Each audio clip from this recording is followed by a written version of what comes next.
bagaimana merasakan hidup ini sekarunia itu penting berarti ya. Ya, dan itu makanya agak setuju juga dengan ucapan Karl Marx bahwa agama itu adalah semacam opium.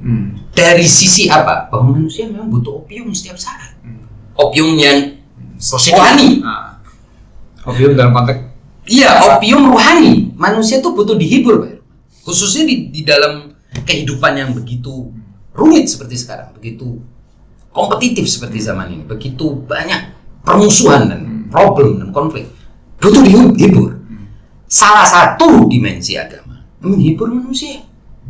Karena Allah Subhanahu wa taala memang pengen manusia ini hidupnya baik dan siap menghibur.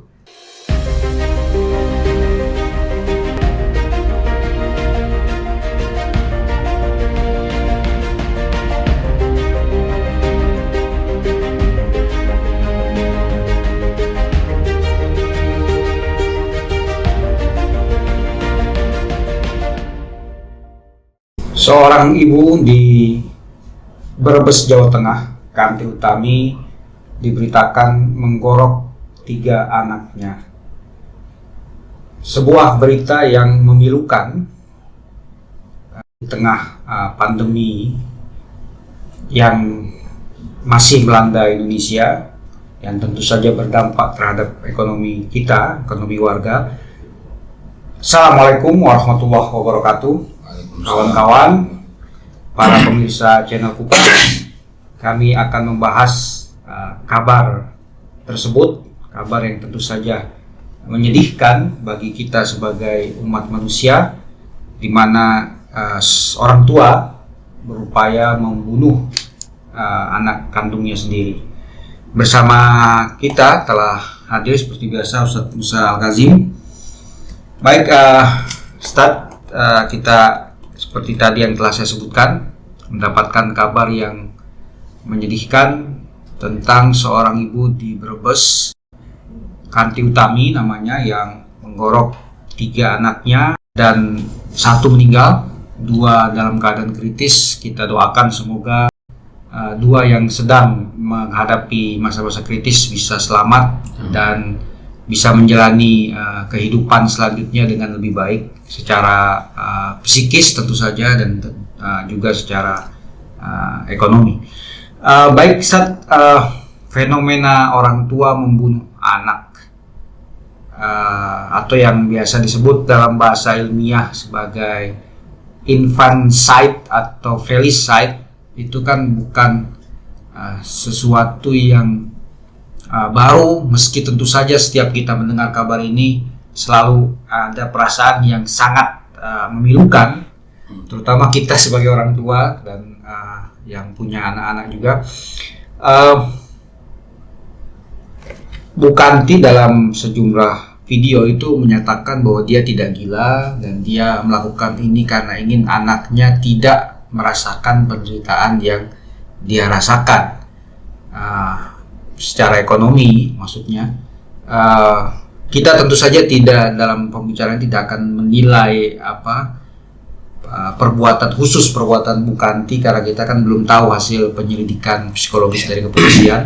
Tapi yang ingin saya tanyakan, Zat, sebenarnya apa sih yang bisa kita lihat dari fenomena infanticide dan atau felicide ini, entah itu dari hasil pengamatan selama ini penelitian atau mungkin dari sisi Islam. Karena kita tahu dulu dalam sejarah juga kan ada praktik, bahkan menjadi tradisi di kalangan masyarakat tertentu, orang membunuh anak-anak perempuan karena alasan ekonomi. Karena kan anak perempuan yang beban, sementara anak laki-laki dianggap bisa secara ekonomi membantu nanti setelah dewasa. Baik, bagaimana? Ya, pertama kita semua bersedih atas peristiwa ini dan merasa betul bahwa peristiwa yang seperti ini jangan sampai terjadi pada siapapun, karena seorang ibu itu pasti kita yakin dia mencintai anaknya. Hanya saja terjadi sebuah kesalahpahaman atau misunderstanding atau gangguan pada si ibu ini yang akhirnya dia melakukan perbuatan yang sebetulnya tidak bisa dipahami, incomprehensible. Jadi kalau menurut riset psikologi yang saya baca, ada 5 motif biasanya filicide itu, filicide ya, atau fenomena orang tua atau terutama ibu membunuh anaknya. Yang biasanya disampaikan oleh para ahli berdasarkan riset ahli psikologi itu, pertama adalah motif altruistik sebetulnya. Jadi motif ingin tadi itu anaknya tidak mengalami derita dan kesulitan hidup seperti yang dia alami. Jadi dia merasa solusi bagi anak-anaknya adalah ya kematian. Artinya musibah yang telah dia alami itu tidak ingin dialami oleh anaknya. Jadi para psikolog menyebutnya sebagai motif altruistik. Jadi motif seorang ibu atau ayah, atau dalam kasus ini ibu, ingin anak-anaknya tidak mengalami apa yang dia alami. Yang kedua, motif yang kedua itu disebut sebagai psychotic filicide, atau motif membunuh yang psikotik. Jadi karena sakit jiwa, dan itu biasanya berdasarkan pada sesuatu yang tidak bisa dipahami juga. Jadi dia mendengar ada orang yang menyuruh, ada bisikan. Ya, biasanya ini yang juga sering kita dengar dalam beberapa kasus ya, kalau tidak salah juga kasus beberapa tahun yang lalu ketika seorang ibu juga meracun anaknya, juga dia mendengar bisikan. Nah itu disebutnya sebagai motif psikotik ya. Jadi motif sakit jiwa yang harusnya ditangani juga. Motif yang ketiga adalah motif akibat dia yang disebutnya itu fatal maltreatment filicide. Jadi semula dia tidak mau membunuh, dia cuma mau katakanlah mendiamkan anak itu. Dia merasa anak itu terganggu oleh anak itu, atau mungkin anak itu rewel, dia ingin mendiamkan dengan cara yang salah, akhirnya maltreatment ya, kesalahan perlakuan terhadap anak itu akhirnya berakibat fatal dan meninggal. Itu motif yang ketiga. Motif yang keempat itu karena memang sejak semula dia hamil dalam keadaan tidak menginginkan unwanted child. Dan biasanya kalau unwanted child itu dibunuhnya itu persis setelah anak itu lahir. Jadi itu infanticide ya. Jadi pada saat bayi itu sudah dibunuh. Motif yang kelima, dan ini dianggap sebagai motif yang paling jarang, itu adalah dendam terhadap suami atau keluarga secara keseluruhan. Jadi motif dendam, jadi menyakiti anak dan membunuh anak dalam rangka menarik, melampiaskan dendam dan mencari perhatian. Nah, di motif kedua itu juga ada motif cari perhatian. Jadi biasanya kalau dianalisis oleh psikolog, itu psikolog menemukan bahwa motif kedua, yaitu ketika dia seolah-olah mendengar bisikan dan lain sebagainya, itu kalau dianalisis lebih dalam sebetulnya bawah sadar si ibu itu ingin perhatian yang dia tidak dapatkan. Jadi dia mengharapkan perhatian suami, perhatian saudara, perhatian mungkin mertua yang tidak dia dapatkan. Justru yang dia dapatkan adalah sebaliknya, caci maki dan cemooh. Akibatnya dia memperlakukan atau mengekspresikan kemarahannya itu secara psikotik ya, secara sudah sakit jiwa kepada anak. Dan seperti yang tadi Anda bilang, dalam sejarah juga ini bukan sesuatu yang baru. Bahkan di dalam Al-Quran surat Al-Isra ayat 31 Allah sudah berbicara tentang masalah ini secara spesifik. Ketika Allah berbicara, jangan wala taqtulu auladakum khasyata imlaq nahnu narzuquhum wa iyyakum inna qatlahum kana khata'an kabira. Jadi Allah sudah menyampaikan bahwa jangan bunuh anak-anak kalian karena takut miskin. Sesungguhnya kami memberi rezeki kepada mereka. Jadi kami yang memberi rezeki kepada mereka dan juga memberi rezeki kepada kalian. Sesungguhnya pembunuhan mereka itu adalah suatu dosa yang sangat besar. Jadi ini suatu yang sudah banyak terjadi. Tapi dalam kasus di Brebes ini, saya kira ini bukan beda dengan yang disebutkan Al-Quran. Karena kalau di zaman itu, zaman jahiliyah, itu kan sudah ada tradisi. Ya, semacam tradisi. Nah, Kalau si Bukanti ini kan, taruhlah kalau kita sepintas mendengar pengakuannya atau bukan pengakuan apa ya, video-video singkat itu kan kesannya dia sebenarnya out of love ya. Jadi keluar dari rasa kasih sayang kepada anaknya, rasa kasih sayang kepada anaknya, ingin anak-anaknya bahagia, tapi kok caranya menyakiti justru. Nah ini yang saya jadi pertanyaan. Kan manusia itu memang sebenarnya kan manusia itu secara inherent kan dia suka pada hal-hal yang baik kan. Dia tidak ingin yang menyakiti, tapi kenapa pilihannya tuh justru kematian gitu, membahagiakan tapi kematian ini kayak kontradiktif, muncul pikiran-pikiran semacam ini.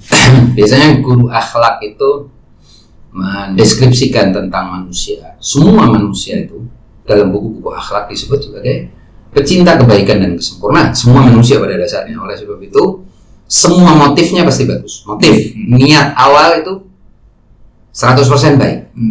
Hanya saja ketika manusia ini mau merealisasikan niat baiknya, jadi niat baik di dalam dirinya ini, ketika dia mau realisasikan, dia butuh kepada ilmu lain. Karena kalau motif baik itu sudah ilmu yang sudah di dalam diri manusia, sudah inherent seperti yang Anda bilang. Jadi manusia lahir dengan motif baik.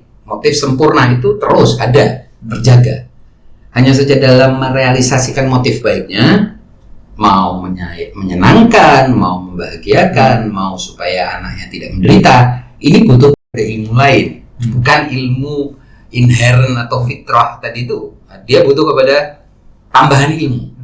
Nah, ketika tambahan ilmu itu tidak ada, ya dia merealisasikan sesuai pengetahuan yang dia tahu. Nah, dalam pikiran mungkin seorang ibu yang membunuh anaknya, ya kematian itu lebih baik daripada hidup menderita seperti ini.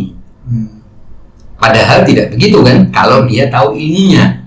Kalau dia tahu bahwa ternyata kehidupan betapapun derita itu adalah karunia misalnya. Kita kan mesti menggali kepada dia, betapapun hidup itu derita seperti apapun tetap sebuah karunia. Kehidupan itu sendiri adalah sesuatu yang perlu disyukuri. Bisa napas, masih bisa melihat, bisa menambah umur, sesuatu yang harus. Jadi di sini mungkin ada gap antara motif baik dia, motif altruistik dia dengan pengetahuan yang dia tidak ketahui. Di samping saya lihat juga Pak Irman, di dalam kehidupan modern, tekanan kepada seorang manusia umumnya yang hidup di era modern ini lebih keras untuk memiliki harta, mulia dengan kekayaan, mulia dengan harta benda. Kalau masyarakat tradisional itu lebih beragam. Jadi kemuliaan itu tidak harus berharta. Kemuliaan itu banyak cara untuk menjadi mulia. Di zaman sekarang enggak, sudah ada semacam penyeragaman. Kamu kalau mau mulia, ya punya rumah, punya pekerjaan, punya income, punya kendaraan, itulah hidup mulia. Di era tradisional atau di masyarakat tradisional, cara mulia itu macam-macam, nggak harus dengan keseragaman seperti itu. Ini menurut saya justru, jadi kalau orang cerita modernisme itu sebuah perkembangan, menurut saya enggak, sebuah kemerosotan dari sisi pilihan-pilihan hidup orang semakin sempit. Akhirnya orang yang karena sempit, karena persaingan sengit, kesempatan sempit, jalan yang disiapkan cuma satu, yaitu bekerja, berharta, berumah tangga, memiliki rumah, memiliki ini. Jalannya cuma satu untuk mencapai kemuliaan, sementara semua orang disuruh masuk ke jalan itu, akhirnya kan persaingan semakin ketat dan sengit. Jadi banyak orang stres. Pengertian hidup itu karunia tadi tergerus, dan kemudian juga cara untuk mulia hidup yang diharapkan oleh semua manusia tanpa terkecuali dan sempurna itu semakin kecil pilihannya, tidak ada alternatif. Ya, itu aja. Bekerja, cari duit, nabung, beli rumah, beli ini. Kalau tidak seperti itu, semua itu kesia-siaan, akan terhina dan dihina, dan itulah kesulitan hidup. Sementara masyarakat tradisional lebih punya banyak pilihan. Nggak harus juga, saya nggak punya rumah juga nggak apa-apa, nggak punya kerjaan juga nggak apa-apa, saya bisa kerjain yang lain, saya bisa menghibur orang. Yang penting senang, bisa sama anak-anak juga senang kan? Itu. Jadi bisa tidur sama anak-anak, bisa bercanda sama anak-anak, walaupun makannya hanya sekedarnya, dan kemudian mereka juga kan tidak mengalami industrialisasi, artinya makan juga bisa dari tanaman di sebelah rumah, berkebun sendiri bisa, jadi mereka menjadi prosumer ya, producer and consumer sekaligus kalau masyarakat tradisional. Tapi masyarakat modern kan enggak, kamu jadi konsumen ya konsumen aja, dan itu artinya kamu harus membeli untuk makananmu hari ini, besok kamu harus beli. Kenapa? Karena kamu bukan produsen. Nah, cara hidup inilah yang mengakibatkan menurut banyak sekali penelitian kehidupan modern itu jauh lebih banyak orang stres dan mengalami krisis kejiwaan yang lebih besar daripada masyarakat tradisional yang pola hidupnya itu lebih beragam, lebih kaya, lebih tidak monolitik ya masyarakat. Jadi ini lebih pada persepsi tentang kehidupan sebagai karunia. Iya, dan akhirnya kan stres, Pak. Ketika orang stres, nah stres itu ada dua kalau menurut saya. Stres atas sesuatu yang dia bisa ubah, dia tahu cara-cara mengubahnya. Ini stres yang burdensnya atau bobotnya terhadap jiwa manusia itu jauh lebih kecil daripada stres orang yang tidak tahu mau apa. Saking besarnya beban yang menimpa dia sehingga itu mengalami depresi akhirnya. Meskipun kalau menurut ahli-ahli kan depresi itu juga ada yang sifatnya fisik ya. Jadi karena penyakit-penyakit yang ada di dalam diri orang itu, penyakit-penyakit fisik maksud saya, bukan penyakit jiwa. Tapi kalau orang ini mengalami tekanan, hanya saja dia tahu, oh ya saya mengalami tekanan di sini, tapi saya tahu sebenarnya saya ke kanan, ke kiri, sampai ke tempat. Itu stresnya akan ringan. Sama seperti Anda kena macet. Ketika Anda tidak tahu apa penyebab macet, wah, Anda kan stresnya itu bisa fisik. Jadi nanti bisa menyerang fisik Anda, dan ketika menyerang fisik Anda terjadi gangguan fisik tertentu, neurotik atau apa, mengalami depresi. Tapi kalau Anda tahu, oke, ini macet ini karena ada kereta melintas, ya itu Anda akan jauh lebih ringan. Nah, jadi orang itu ketika tidak tahu sesuatu, dia akan mengalami ketidaksabaran dan tekanan yang lebih berat. Itulah mengapa dalam surat Al-Kahfi ketika Nabi Khidir bercerita atau menyatakan kepada Nabi Musa, atau Khidir menyatakan kepada Nabi Musa bahwa Anda tidak akan sabar bersama saya.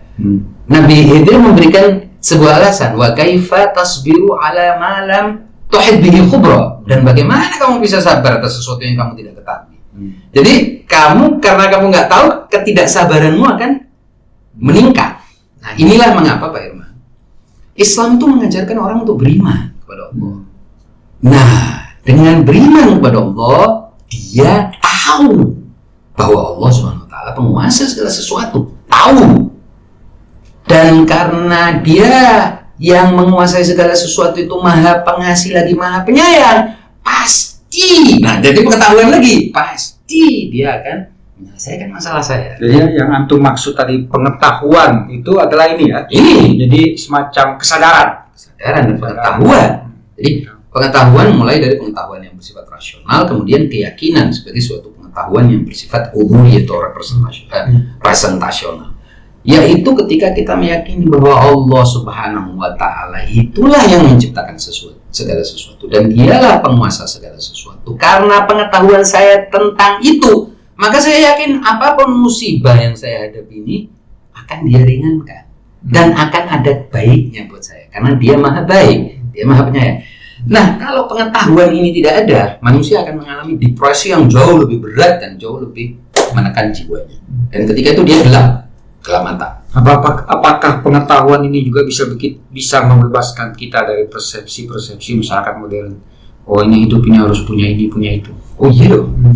Karena kan ketika kita punya pengetahuan tentang Allah Subhanahu wa taala, maka kita jadi punya keyakinan bahwa apapun sistem yang diciptakan manusia, dia akan tetap kalah oleh tersubordinasi oleh sistem ilahi yang lebih besar. Dan apapun yang sistem ilahi berikan kepada sistem sosial ini, dia yang akan pada akhirnya unggul. Apakah sistem ilahi itu kita sebut sebagai sistem hukum alam, apakah itu hukum ilahi, dia yang akan menyelesaikan hukum yang dibuat oleh manusia, tekanan yang diciptakan oleh manusia.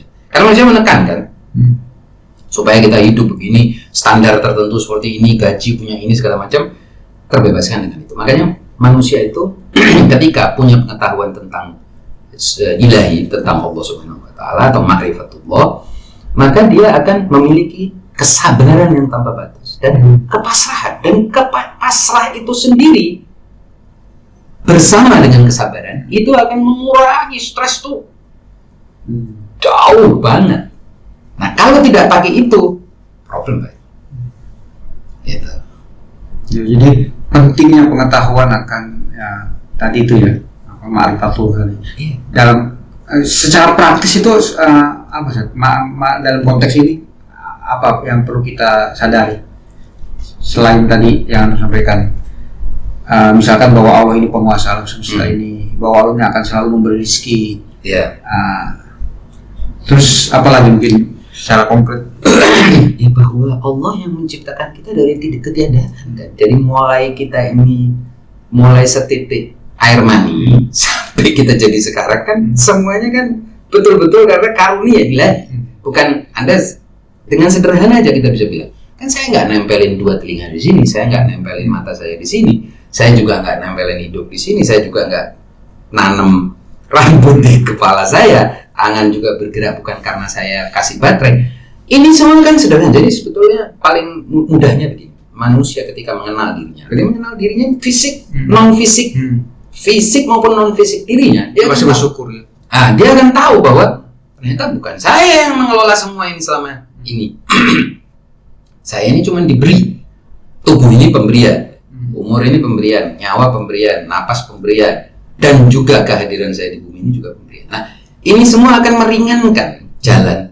Jadi kan problem orang yang depresi salah satunya itu ketika dia merasa dia sendirian, tanpa ada penolong, tanpa ada teman, tanpa ada yang mempedulikan, tanpa ada yang mendengar. Nah, ini sebetulnya Islam itu terutama dimensi spiritual dan mistik. Islam itu kan ingin mengatakan tidak, kamu tidak sendiri, kamu ada Tuhan.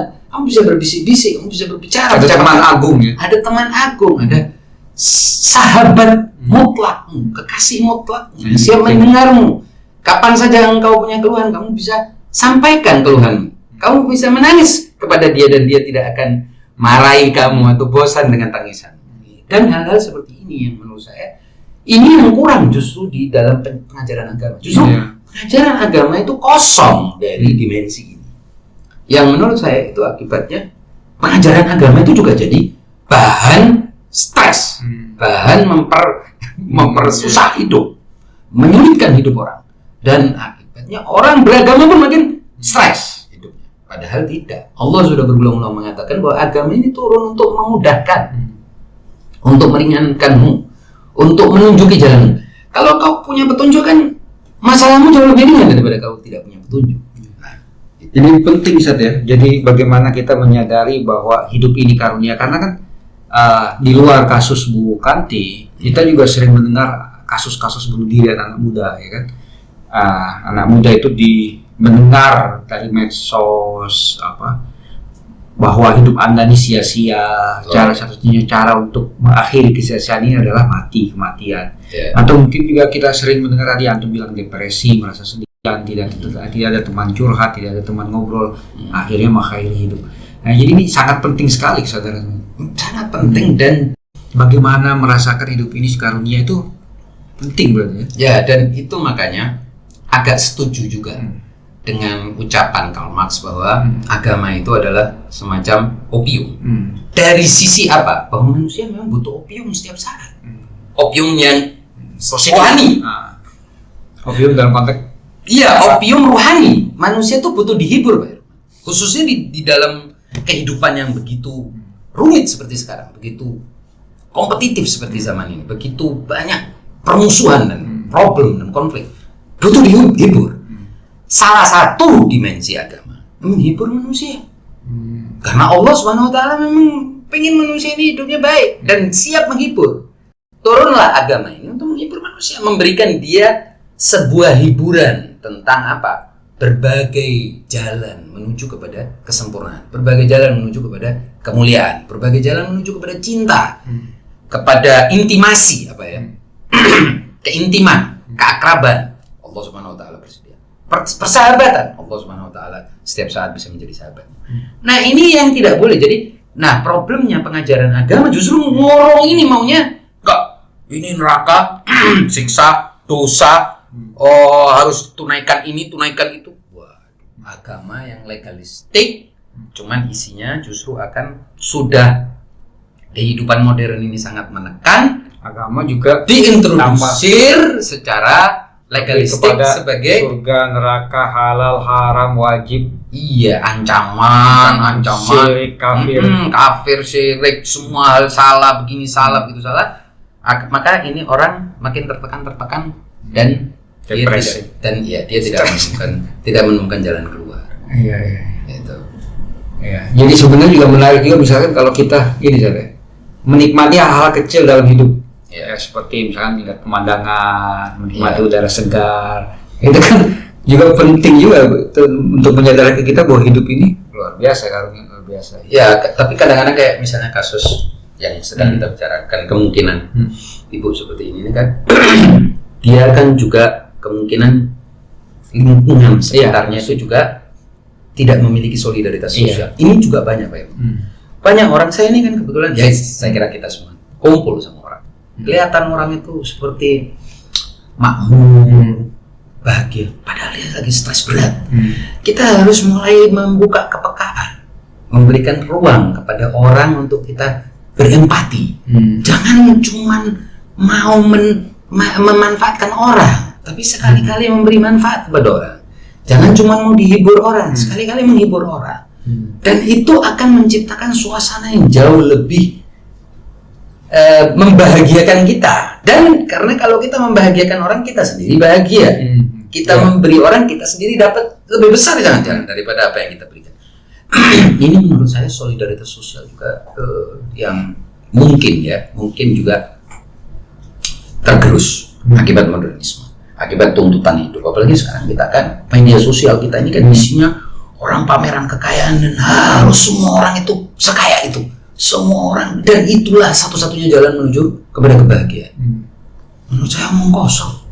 Gak ada, sebagian besar orang yang seperti itu gak bahagia juga. Justru mereka itu sedang menebar ketidakbahagiaan pada orang, karena mendorong orang untuk mengejar sesuatu yang tidak mungkin dimiliki oleh banyak orang.